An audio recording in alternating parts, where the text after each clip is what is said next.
Shalom Ibu dan teman-teman, kami dari kelompok 2 yang beranggotakan Feby, Melani, Natal, dan Pahot akan mempresentasikan paper kami yang berjudul Injeksi Genom Wimelpop Wolbachia pipientis pada nyamuk Aedes aegypti untuk menghasilkan nyamuk antivirus dengue. Proses pembuatan nyamuk antivirus dengue yang pertama adalah pemeliharaan pada koloni nyamuk dengan menggunakan protokol pemeliharaan standar laboratorium. Yang kedua, Wolbachia yang mengandung strain genom Wimelpop akan ditumbuhkan dengan metode injeksi pada Aedes albopictus selama 2 tahun. Kemudian yang ketiga, Wolbachia yang telah ditumbuhkan kemudian diinjeksikan pada Aedes aegypti. Yang keempat, infeksi oleh Wolbachia pada Aedes aegypti dilakukan dengan metode mikroinjeksi. Teknik mikroinjeksi ini dilakukan dengan meletakkan larva ataupun pupa di atas kaca objek untuk mengurangi pergerakan dari larva ataupun pupa. Kemudian akan ditutup dengan slip penutup dan kemudian akan disuntikkan pada bagian tengah perutnya. Pada gambar A, B, dan C ini merupakan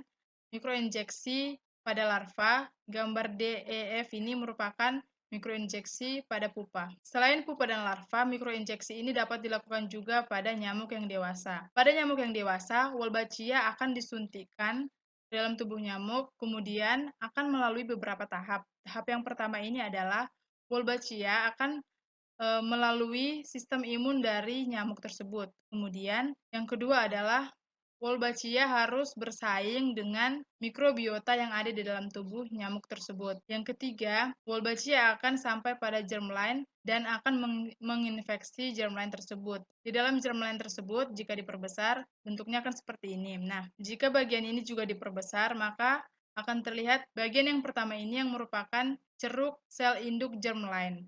Kemudian, bagian yang kedua ini merupakan relung sel induk somatik. Kemudian, jika bagian ini diperbesar, bagian ini adalah ovarium, folikel ovarium. Jadi, Wolbachia akan menginfeksi sampai ke ovarium daripada nyamuk tersebut. Selain pada nyamuk dewasa, teknik mikroinjeksi ini juga dilakukan pada embrio. Pada embrio, Wolbachia akan disuntikkan pada kutub posterior embrio prablastoderm menggunakan jarum halus yang ini.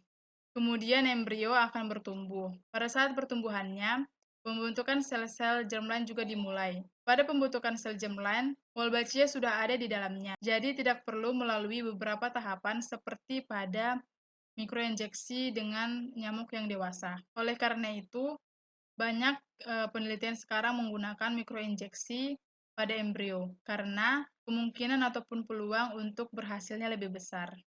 Bakteri yang berperan adalah bakteri Wolbachia pipientis. Untuk klasifikasi ilmiah bakteri ini, teman-teman bisa lihat di dalam ini di atas, tulisan di atas, dia masuk ke dalam genus Wolbachia. Nah, ciri-ciri dari Wolbachia ini hidup pada hewan arthropoda atau insektisida. Jadi dia 40% arthropoda itu dihinggapi oleh si memiliki Wolbachia. Dan 60% dari insekta itu memiliki Wolbachia. Dan dia hidup sebagai parasit atau menginfeksi hewan tersebut, yang menyebabkan si hewan tersebut menjadi partogenesis. Struktur dari Wolbachia pipientis. Nah, satu hal sebelum lanjut, teman-teman harus tahu bahwa Wolbachia pipientis ini adalah satu-satunya spesies yang ada pada genus Wolbachia. Dia itu termasuk dalam bakteri gram negatif. Mengapa? Karena dia memiliki peptidoglikan yang tipis seperti yang sudah kita pelajari. Nah, dia juga termasuk dalam intraseluler obligat. Artinya dia harus hidup di dalam inangnya, yaitu si hewan arthropoda dan insekta tadi. Pada peptidoglikan juga terdapat porins. Apa itu porins? Sudah ada di layar, teman-teman bisa lihat. Kemudian dia ini memiliki struktur kromosom yang melingkar. Kemudian diperkirakan jumlah gennya itu sebanyak 800 dengan 34 tRNA dan 3 rRNA gen. Dan sebagian besar itu, sekitar 65% itu yang menyusun adalah adenin dan timin. Sisanya adalah guanin dan sitosin, yaitu sekitar 35%. Sistem metabolismenya menggunakan sintesis glikolisis, dan si Wolbachia pipientis ini kaya akan sequence genomik. Ada beberapa genomik yang bisa diambil darinya, seperti Wimelpop, WML Pop CLA, ada banyak lagi teman-teman bisa lihat di layar.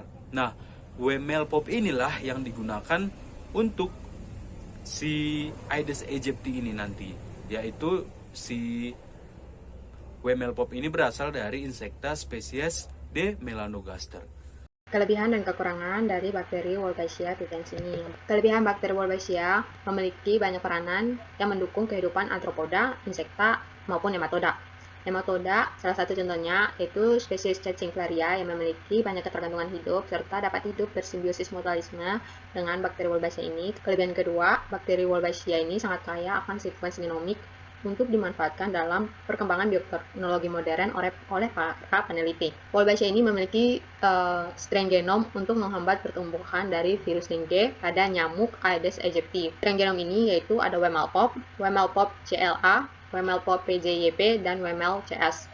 Kelebihan yang ketiga, struktur dari genom WML Pop sendiri menyebabkan pemendekan hidup pada nyamuk Aedes aegypti yang telah terinfeksi sehingga memiliki efek dramatis dalam mengurangi penularan patogen. Nah, karakteristik dan unik dan luar biasa ini adalah kemampuannya untuk mengubah secara genetik dari gen inang yang sudah terinfeksi untuk diteruskan pada keturunan selanjutnya melalui infeksi dari testis dan ovarium inang. Ada juga beberapa kekurangan dari bakteri ini. Yang pertama, bakteri ini dianggap sebagai parasit yang reproduktif dan dapat menyebabkan berbagai modifikasi reproduktif pada inang, termasuk pada partenogenesis, feminisasi, kematian pada jantan, dan ketidakcocokan sitoplasma. Kekurangan kedua, bakteri ini dapat diturunkan dari seekor nyamuk betina yang sudah terinfeksi Wolbachia, namun tidak dapat diturunkan ke nyamuk betina yang tidak mengandung Wolbachia, walaupun sudah kawin dengan jantan yang terinfeksi karena pola periwarisannya bersifat maternal. Yang ketiga, bakteri Wolbachia ini menghambat proliferasi sel nyamuk sehingga dapat memperpendek umur dan harapan hidup, serta kemampuan nyamuk dalam menghisap. Kekurangan yang keempat, bakteri ini mampu untuk membuat virus berhenti bereplikasi, agar nyamuk tidak dapat lagi menularkan virus dengue pada manusia, serta penyebaran penyakit DBD ini menjadi terhambat. Yang kelima, pengaruh bakteri Wolbachia ini mampu memblokade replikasi virus dengue pada tubuh nyamuk Aedes aegypti, sehingga dapat menekan produksi saliva, menunda virus menuju saliva, dan menurunkan jumlah virus pada saliva nyamuk.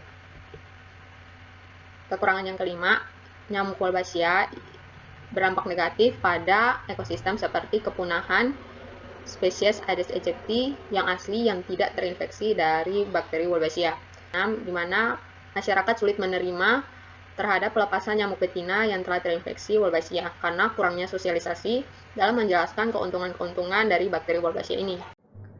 Sekarang kita akan membahas tentang kode etik yang ditinjau dari wawasan Kristen Alkitabiah. Adanya penelitian genom WML Pop pada Wolbachia untuk mengurangi DBD ini menunjukkan providensi Allah bagi manusia dan dunia. Allah mengizinkan segala sesuatu terjadi bagi dunia dan manusia, termasuk hal buruk seperti penyakit DBD ini. Namun Allah juga memberikan akal pikiran bagi manusia untuk bertindak dan berpikir bagaimana cara menanggulangi penyakit DBD ini, sehingga terciptalah penelitian genom WML Pop pada Wolbachia untuk mengurangi penyakit DBD. Namun menurut kelompok kami, ada beberapa hal yang perlu diperhatikan sebagai kode etik agar penelitian yang dilakukan ini sesuai dengan wawasan Kristen Alkitabiah. Yang pertama, Allah menciptakan setiap makhluk hidup untuk dapat memperbanyak keturunannya, termasuk nyamuk. Namun pada penelitian ini ditemukan adanya pengurangan populasi nyamuk sebagai ciptaan Tuhan. Jadi pada saat penyuntikan genom WML Pop pada Wolbachia ini diinjeksikan pada tubuh nyamuk, terjadi ketidakcocokan sitoplasma yang menyebabkan kerusakan embrio sehingga telur tidak menetas.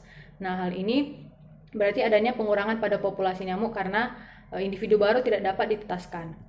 Yang kedua itu dan ketiga, ada kegunaan nyamuk bagi manusia sebagai indikator dan untuk menghisap darah yang berbau asam dan mengandung kolesterol, meskipun tidak semua.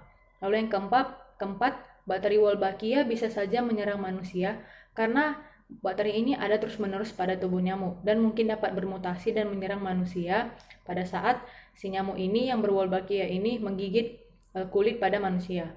Lalu yang kelima, ada virus dengue yang ada pada tubuh nyamuk bisa saja bermutasi dan menyerang Wolbachia. Bermutasi untuk menjadi virus yang lebih ganas lagi sehingga dapat menyerang manusia dan menyebabkan penyakit pada manusia. Lalu yang keenam, ada banyak sampel nyamuk ataupun bakteri yang mati. Karena proses injeksi ini yang dilakukan ini sangat sulit sehingga lama-kelamaan dapat mengurangi populasi nyamuk dan bakteri, khususnya bakteri Wolbachia ini di dunia.